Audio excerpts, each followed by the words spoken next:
Je sais pas ce que vous en pensez, mais ce gamin a une tête à bosser avec des dinos plus tard. À mon avis, il risque de devenir dresseur de raptor ou quelque chose comme ça. Enfin, moi je dis ça, c'est seulement une théorie.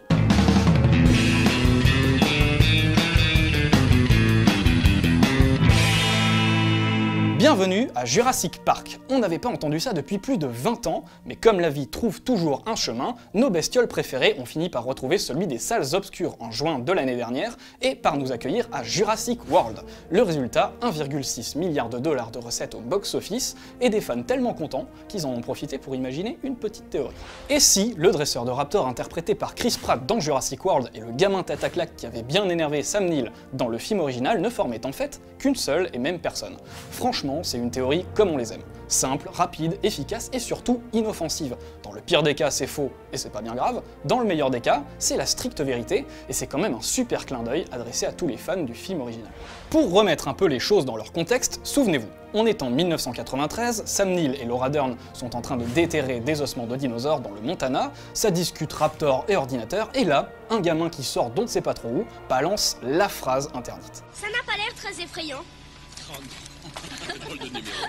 C'est juste comme une grosse dinde. Bon, alors voilà, la fierté des raptors en a clairement pris un coup, mais Jurassic Park n'avait pas encore ouvert ses portes à cette époque, donc le gamin a une excuse.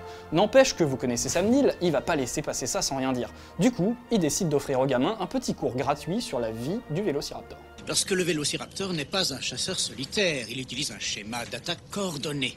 Et il est sorti en force aujourd'hui. Il fend l'air et te lacère avec ça. Une griffe rétractile de 20 cm, coupante comme un rasoir, sur le doigt du milieu. Il ne prend pas la peine de te mordre la jugulaire, comme le lion. Non, non. Il t'entaille. Ici ou ici. Il t'ouvre peut-être le ventre, qui déverse tes intestins. Le pire, c'est que tu es vivant lorsqu'il te dévore. Alors essaie de te montrer un peu respectueux. Ok. Bon, vous avez compris, le gosse est traumatisé, mais au moins, il a appris une leçon. Il n'est pas prêt d'oublier ce qu'il vient d'entendre, et il y a fort à parier que jusqu'à la fin de sa vie, il respectera désormais les raptors. À partir de là, on n'a franchement pas besoin de développer beaucoup d'imagination pour se dire qu'il est rentré chez lui bien gentiment, qu'il a dévoré le bouquin d'Alan Grant, qu'il est devenu une véritable pointure en matière de dino, et que le jour où Jurassic World a posté une annonce « On recherche dresseur de raptors », il n'a pas hésité une seconde.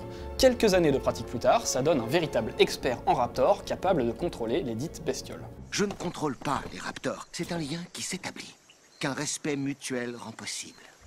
Et voilà, on en revient au respect, soit exactement la notion qu'Alan Grant essayait d'enseigner aux gamins terrifiés, et on peut dire que c'est réussi.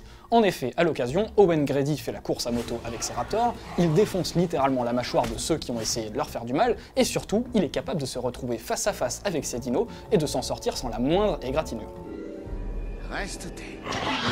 Tu le fixes dans les yeux. Et il te fixe aussi intensément. Je te vois, bouge pas. Ok. Parce que le vélociraptor n'est pas un chasseur solitaire, il utilise un schéma d'attaque coordonné. Reste où tu es. Allez, avouez-le, vous aussi vous avez envie d'y croire. Ça colle même au niveau de l'âge du personnage, puisque Whit Hertford, l'interprète du petit garçon dans Jurassic Park, a aujourd'hui 38 ans, Chris Pratt, lui, en a 36. À moins d'avoir vraiment envie de chipoter, ça fonctionne. Et pourtant... La mauvaise nouvelle, c'est que Whit Hertford lui-même a entendu parler de la théorie et qu'il est tout de suite allé casser le jeu sur Twitter avec les deux déclarations que voici.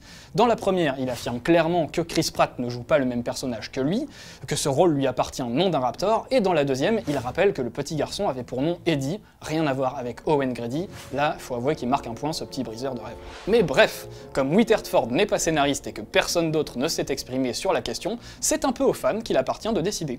Du coup, n'hésitez pas, donnez-nous votre avis dans les commentaires de cette vidéo, et n'oubliez pas les conseils du professeur Alan Grant. Ne manquez jamais de respect à un raptor. Ce ne sont pas des grosses dindes, ce sont des chasseurs sanguinaires. Et ça, c'est pas une théorie.